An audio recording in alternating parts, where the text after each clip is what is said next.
거룩하신 하나님 아버지, 주님께서 우리 가운데 역사하심을 우리 믿음으로 깨닫게 해주시고 또 날마다 그 행하심을 인하여서 우리 마음에 기쁨이 또 찬양이 넘치도록 이끌어 주시옵소서. 오늘도 귀한 찬양을 통해 주님께 영광 돌려옵는 새로운 찬양들을 기억해 주시고 늘 더욱더 아름다운 산과 아름다운 입술로 귀한 열매를 주께 돌려드리도록 인도해 주옵소서. 오늘도 심히 부족한 종이 주의 말씀을 듣고 섰사오니 긍휼히 여기사 성령으로 함께해 주시옵소서. 말씀을 듣고 깨닫게 하시고 말씀 안에 주님의 새로운 결단이 있도록 이끌어 주옵소서. 함께해 주시길 원하며 예수님 이름으로 기도드립니다. 아멘. 7월을 맞이하면서 덥고 또 이렇게 무더울 가운데 우리 마음도 굉장히 지치기 쉬운데 7월 한 달은 제가 그래서 기쁨, 회복에 관한 말씀을 드려야겠다는 생각을 했습니다. 그래서 이번 수련회도 주제가 주 안에서 항상 기뻐하라, 이 빌립보서 말씀을 좀 묵상하려고 하고요. 또 오늘은 그 첫 번째 시간으로 우리가 기뻐하는 이유가 뭔가, 기뻐할 이유가 되시는 한 가지, 하나님이 다스리고 계시다. 우리가 이 세상을 보면 답답한 일 많지요. 우리의 상황을 보면 참 불안한 일도 많습니다. 세상은 혼돈과 불의로 가득해 보이지만 분명한 것 한 가지는 하나님이 여전히 다스리고 계신다는 것입니다. 시편 91편은 이렇게 분명하게 선언합니다. 여호와께서 다스리시나, 여호와께서 다스리시나니 땅은 즐거워하며 허다한 섬은 기뻐할지어다.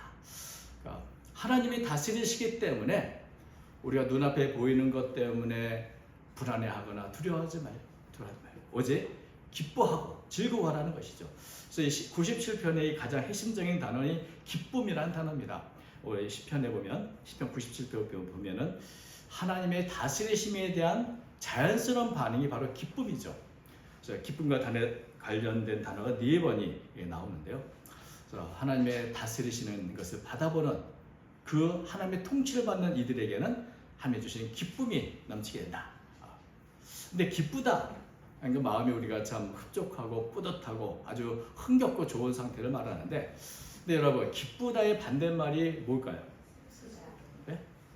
기쁘다의 반대말, 슬프다, 또 화가 난다, 뭐 이런 것도 됐겠지만은 제가 이번에 새롭게 깨달은 바가 있습니다.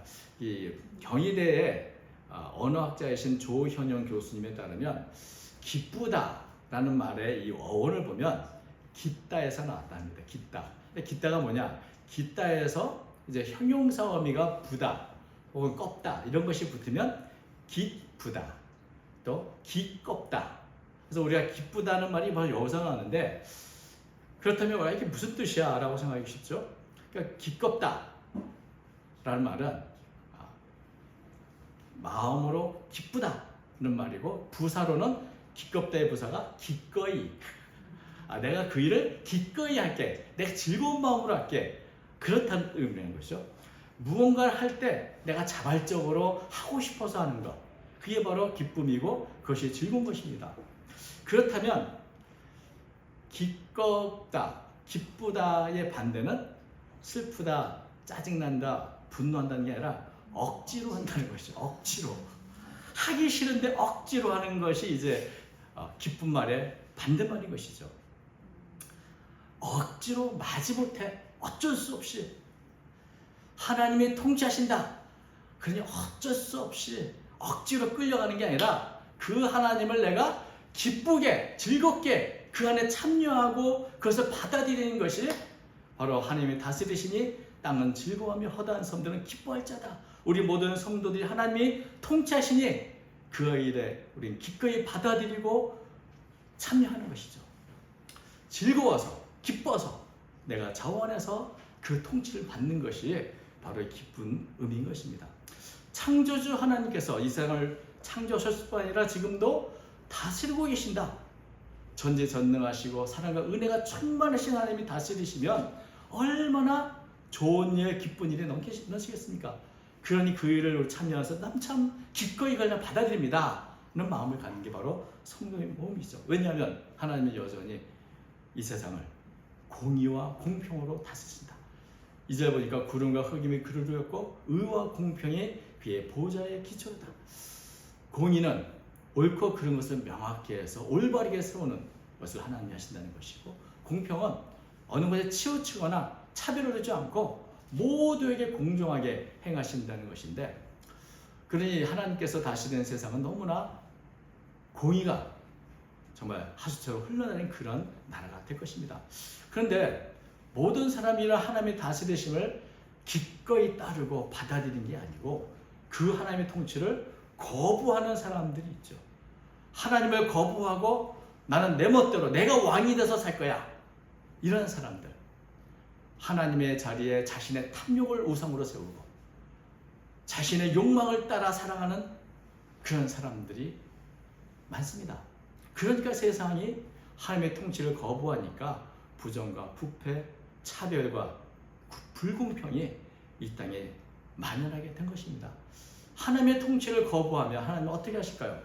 하나님의 심판을 통해서 하나님의 공의와 하나님의 공정을 드러내십니다. 그래서 3절을 보면 이렇게 되죠. 불이 그 앞에서 발하여 3일의 대저가 살았다. 불로 다 살아서 하나님을 거부하고 자신의 욕망을 살아가는 모든 이들을 정말 한 줌의 재밖에 남지 않도록 만드신다는 것이고, 4절에는 번개가 세계에 비추니 온 세상이 떤다고 말합니다. 하나님이 한번 공의를 바라시면 떨지 않을 인생이 아무도 없죠. 5절 보면 그 하나님 앞에서 산들조차 밀랍같이 녹았다. 그 누구도 불의와 부정을 행하는 이들, 하나님을 떠나고 자신을 왕으로 생각하며 살아가는 이들을 결국 하나님의 심판이 임할 때 견딜 수 없을 것이다. 하나님을 거부하고 내 멋대로 살 때는 좋았죠.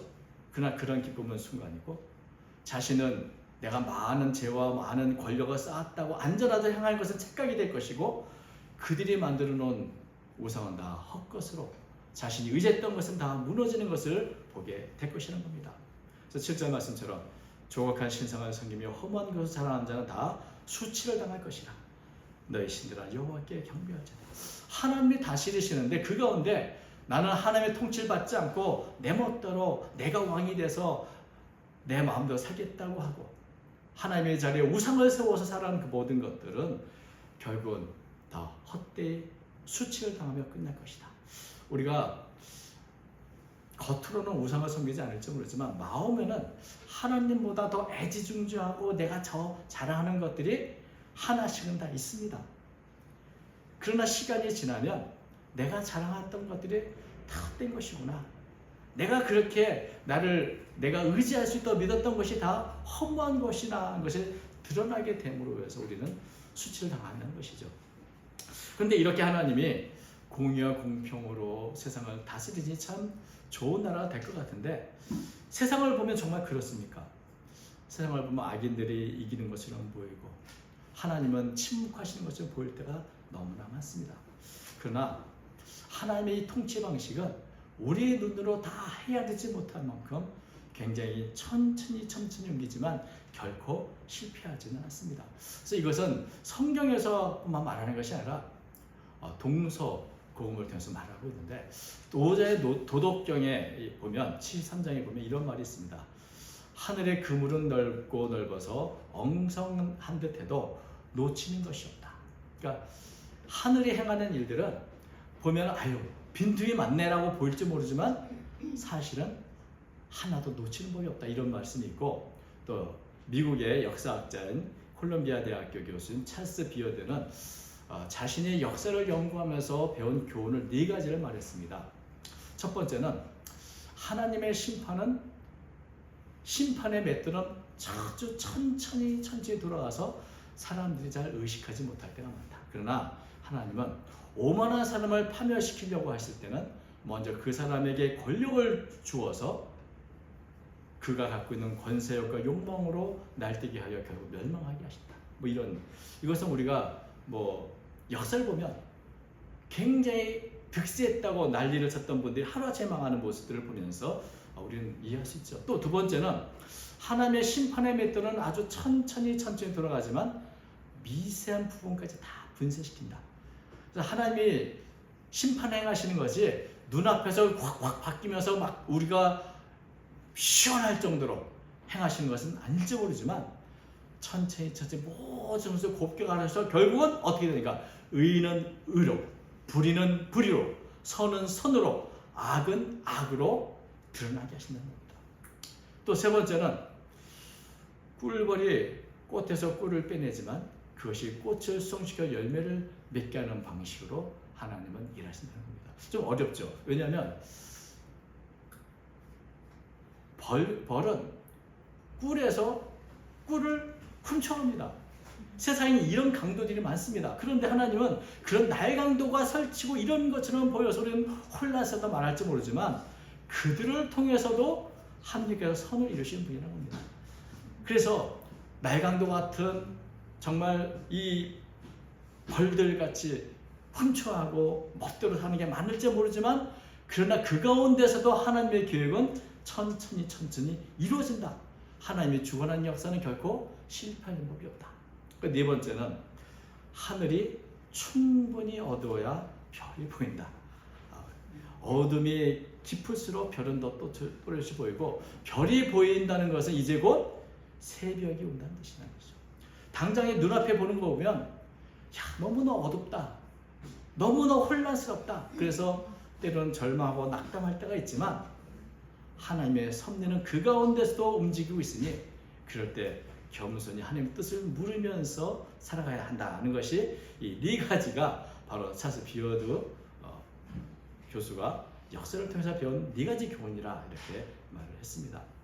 여러분, 하나님이 행하시는 이 다스리심은 때때로 우리가 이해하기 힘든 난해한 방법으로 어찌 보면 꿀벌이 꽃에서 꿀을 빼앗아는 것처럼 억울한 일이 만연한 것처럼 보일지 모르지만 그러나 그 가운데서도 하나님은 여전히 하나님의 방식으로 다스리고 계신다는 겁니다.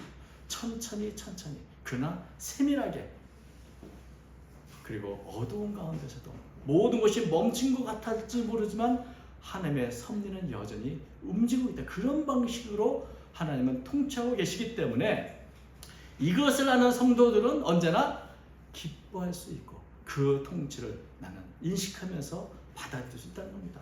세상이 혼란스러울 때라도 하나님의 다스리심은 한차의 오차도 없고 조금도 흔들림이 없다. 그런 하나님의 다스리심을 우리가 알고 있다면 우리가 날마다 어떤 환경에서도 하나님이 다스리시는 걸 라고 생각하며 위로를 얻을 수 있고 힘을 얻을 수도 있는 것입니다. 그래서 이제 이런 하나님의 통치를 안다면 이런 알고 있는 성도는 어떻게 살아야 되는가? 10절은 이렇게 말합니다. 여호와를 사랑하는 너희여 악을 미워하라. 그가 그의 성도의 영혼을 보존하사 악인의 손에서 건지시느니라. 하나님을 사랑하라. 하나님을 사랑하는 너희여. 그러니까 하나님의 다스리심을 알고 하나님의 통치에 자신을 자원하며 맡기는 이 성도들, 그들이 가장 뭐예요? 그들은 바로 하나님을 사랑하는 사람인데 하나님의 사랑하는 사람은 어떻게 나타나는가? 악을 미워하는 것으로 나타난다는 겁니다. 하나님은 절대 선이시기 때문에 하나님을 사랑한다면 악을 사랑하며 살 수는 없다는 것이죠. 하나님은 악을 미워하시고 하나님을 사랑하는 성도들 역시 악을 미워해야 합니다. 그런데 우리가 오해하지 말 것은 악을 미워하라 그랬지 악인을 미워하라고 그런 것이 아닙니다. 우리는 악을 미워하면 악인을 미워하고 저놈 때문이야 이렇게 생각할지 모르지만 악인이 아니라 악을 미워하라. 다른 사람이 행하는 악을 미워할 뿐 아니라 내 자신 속에 있는 악을 미워하라는 겁니다. 사도 바울은 데살로니가전서 5장 22절에 악은 어떤 모양이라도 버리라 이렇게 말씀했는데 여러분 우리 마음을 잘 살펴보면 내 마음 속에 악을 사랑하는 마음이 숨어 있습니다. 우리가 예수를 믿고 변화가 되었고 성령이 내 안에 계시지만 하나님은 우리를 의롭다 말씀하셨지만 우리는 의로운 동시에 여전히 죄악과 싸워야 하는 이런 연약한 존재입니다. 그래서 루터는 그리스도는 의이면서 동시에 죄인이라 말했습니다. 예수님 안에서 우리는 의롭다함을 받은 의인이지만 여전히 내 안에 여전히 숨은 죄가 있고 죄악에 쌓여 살고 있기 때문에 하나님의 원하시는 그 의로운 삶을 살지 못하는 여전히 세상 속에서 죄 때문에 가슴 아파하며 사는 그런 죄인들이라는 것입니다. 그래서 하나님의 통치를 받고 하나님의 다스림 속에 살아가는 우리들에게도 내 마음 어디 한 구석에는 여전히 내 뜻대로 내 마음대로 살고 싶어하는 그런 악한 태도, 악한 사상, 악한 습관이 남아 있습니다. 이것을 미워하는 것, 그것이 바로 하나님의 통치를 받고 살아가는 사람들의 모습인 것입니다. 악은 다양한 형태로 우리 가운데 있습니다. 거짓으로, 자랑하는 마음으로, 불의와 부정으로, 정욕과 탐심으로, 교만과 불신으로 우리가 하나님의 다스리심을 받고 하나님을 사랑한다면 악을 미워하되 그 껍데기까지도 다 버려야 한다는 것을 말하고 있죠. 그러면 어떻게 그렇게 할 수 있을까요? 우리가 악을 미워한다고 내가 미워할 악의 목록들을 이렇게 적어가지고 거짓을 난 미워할 거야. 미워 이렇게 한다고 미워집니까? 우리가 악을 미워하는 방법은 하나밖에 없습니다. 컵에 이 안에 컵은 아니지만 이 안에 공기가 있습니다. 이 공기를 다 없애려면 어떻게 하죠? 물을 가득 채우면 되는 것이죠. 마찬가지로 내 마음속에 숨어있는 죄들을 어떻게 하면 내가 다 미워하고 없앨 수 있는가? 내 마음속에 주의 은혜로, 주의 사랑으로 충만히 채울 때 악은 소멸되는 것이고 사라지는 겁니다. 그러므로 우리가 여호와를 사랑하는 너여 악을 미워라는 이 말은 우리가 하나님을 사랑하면 사랑할수록 우리는 악을 미워하는 삶, 선을 행하며 선을로 악을 이기는 삶 살 수 있는 것입니다. 우리가 내 힘으로 악을 미워하고 악을 버리려 하니까 안 되는 것이죠. 내가 하나님께 나아서 내가 하나님을 사랑합니다. 나를 긍휼히 여겨주시고 충만한 하나님의 은혜를 주셔서 견디게 해달라고 기도하면서 주님을 사랑할 때 내 안에서 악은 하나씩 둘씩 떠나게 되고 나는 더 거룩한 걸음을 한 걸음 더 내딜 수 있게 됩니다. 모든 성도들이 악을 미워하고 선을 행하여 애를 쓰지만 우리가 그렇게 하다가 낙심하는 게 뭡니까?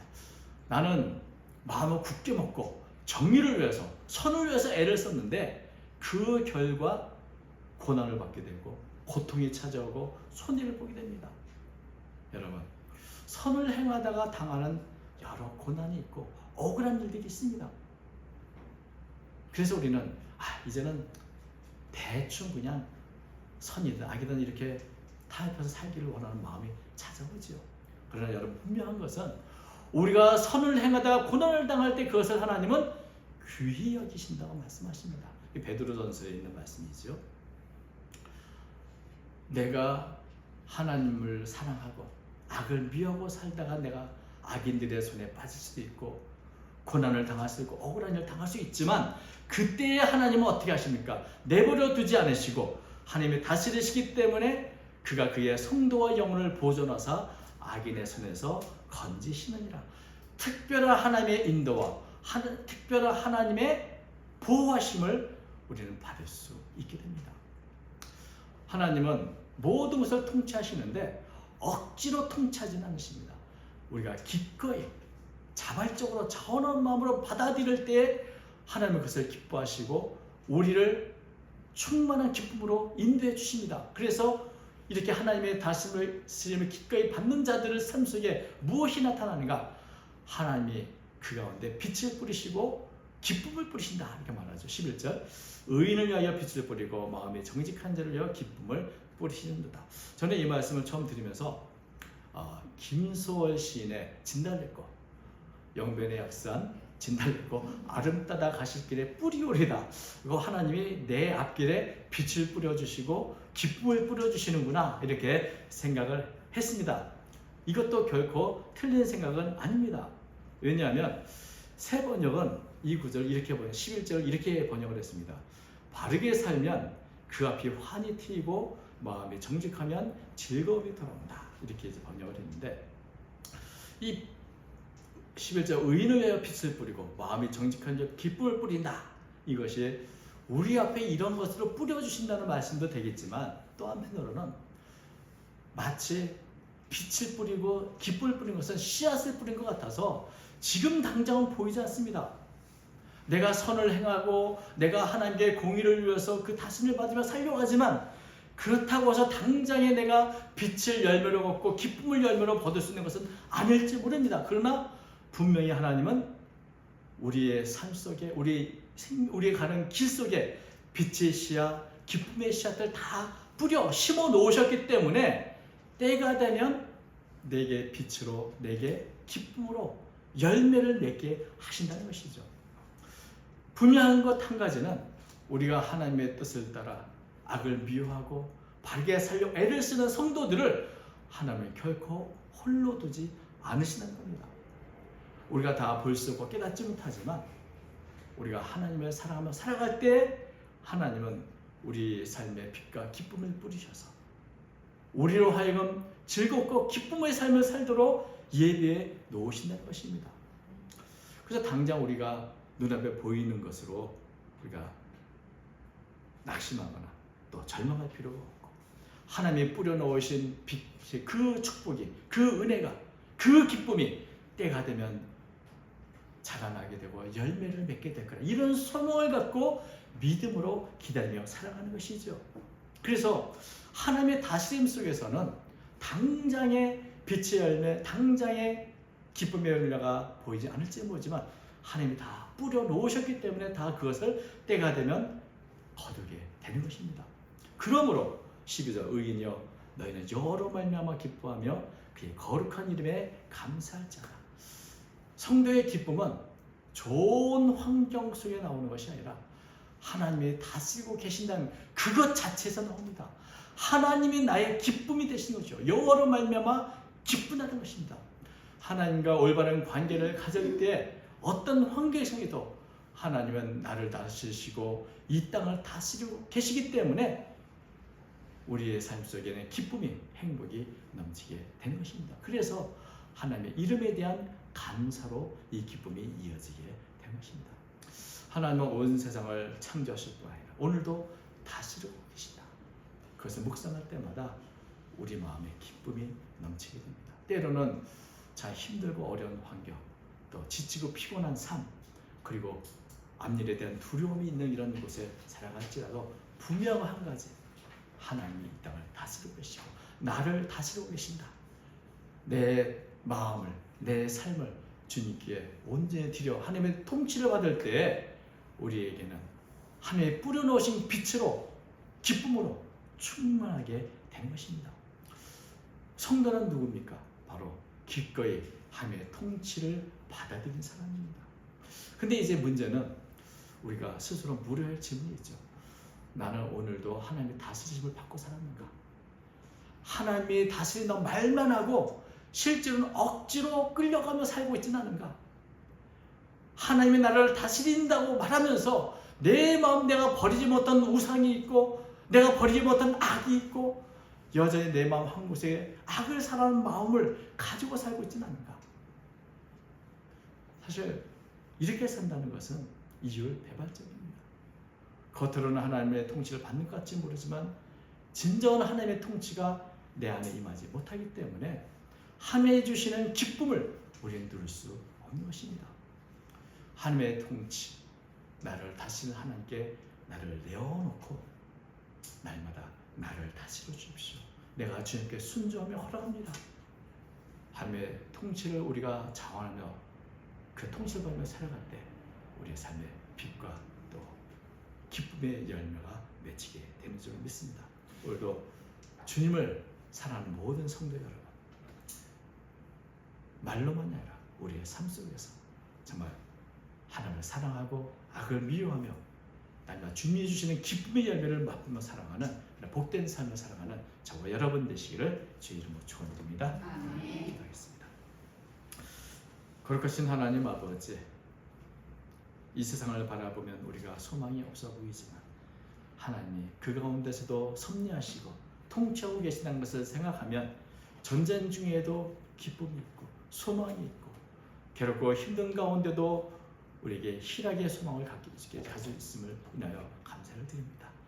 거룩하신 하나님 아버지, 날마다 하나님께서 나를 다스려 주심을 깨닫게 해주시고 그 하나님의 다스리심을 받으며 날마다 기쁨의 길, 주께서 주신 이 은혜의 길을 걸어가는 모든 성도가 되도록 붙잡아 주시옵소서.